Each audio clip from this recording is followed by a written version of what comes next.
آ جانا اور اپنی چالاکی کو چھپانا، یہ ساری باطنی عیب ہیں جی۔ پھر افسوس کی بات یہ ہے کہ ان کے ساتھ سانپ کٹا لاحق بھی مفتیوں کا لگ جاتے ہیں۔ تو اسی کو حضرات مالکی حضرات فرما رہے ہیں کہ میں یتفقہ ولم یتصوف فقط تفسق، کبھی ایک سکینڈل ان کا آئے گا، کبھی دوسرا ہوگا۔ آج کل تو پھر سوشل میڈیا اور میڈیا اتنا اچھالتا ہے ان چیزوں کا، الامان والحفیظ۔ پھر آگے فرماتے ہیں ولم یتصوف ولم یتفقہ، جو کسی دکاندار لوگوں کے ساتھ جڑ جائے گا جو تعلیم الاحکام سے بے خبر ہوں گے اور بس کچھ کیفیات کو وہ دین سمجھیں گے، فقط تزندق، تو یہ زندگی میں پڑیں گے، کبھی ہوا میں اڑیں گے، کبھی سمندروں پہ چلنے کی دعوے کریں گے، معاذ اللہ پھر بڑھتے بڑھتے نبوت کی دعوت تک بھی پہنچ جاتے ہیں۔ تو یہ زندگی میں پڑیں گے۔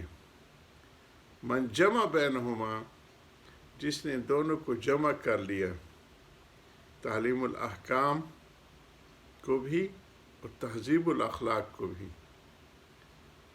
فقط تحقق، اصل محققین شریعت کے یہی لوگ ہوں گے۔ سلیبس، کتابیں سلیبس پڑھاتی ہیں، آدمی بناتے ہیں جی۔ افسوس کی بات ہوتی ہے کہ کبھی رنگ پہ، کبھی نسل پہ، کبھی زبان پہ، کبھی لاقیت پہ لوگ فخر کرتے رہتے ہیں، جبکہ فخر کی بات ہوتی ہے اکرمکم عند اللہ اتقاکم، کہ عزت والا اور شرف والا، کرامت والا وہ ہے جو وہی جو ہے تقوی کو اختیار کرے گا۔ اور تقوی کا حصول اور فہم دین یہ جڑا ہوا ہے اہل اللہ کی صحبت سے۔ قرآن نے اس کو بتایا ہے، اور ایمان والوں کو خطاب ہے، اعوذ باللہ من الشیطان الرجیم، یا ایھا الذین آمنوا اتقوا اللہ وکونوا مع الصادقین، کہ اے ایمان والوں جو ایمان لے آتے ہیں اور اس کی تکمیل کے لیے فرما رہے ہیں۔ کل میں عرض کر رہا تھا کہ اشد حب للہ، حب جو ہے ایمان کی جز اکبر ہے، کہ یہ جو ایمان لاتے ہیں ان کو اللہ پاک، اللہ سبحانہ تعالیٰ کی باتوں سے عشق ہوتا ہے شدید۔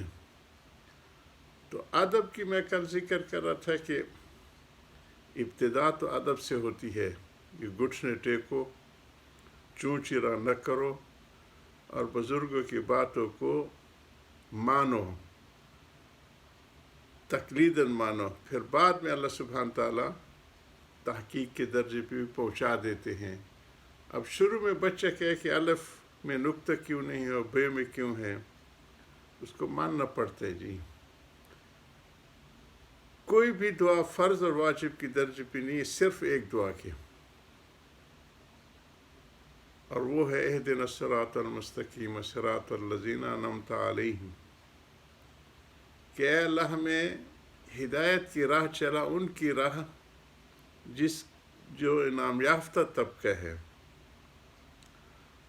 تو صراط المستقیم ایک ہی ہوگا، اور وہ حضور صلی اللہ علیہ وسلم خود ہی فرما گئے ہیں کہ میں دو چیزیں چھوڑ رہا ہوں، قرآن اور سنت، جو اس کو پکڑے گا گمراہ نہیں ہوگا۔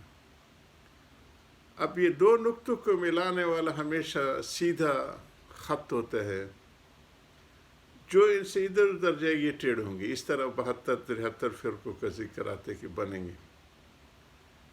قرآن اساس ہے، پھر بیچ میں جو سیدھے راستے پہ چلتے چلتے حدیث آ جاتی ہے، جو حضور صلی اللہ علیہ وسلم کی ارشادات ہیں، واقعات ہیں، اقوال ہیں، افعال ہیں، یہ صحابہ نے امت کے لیے جمع کی۔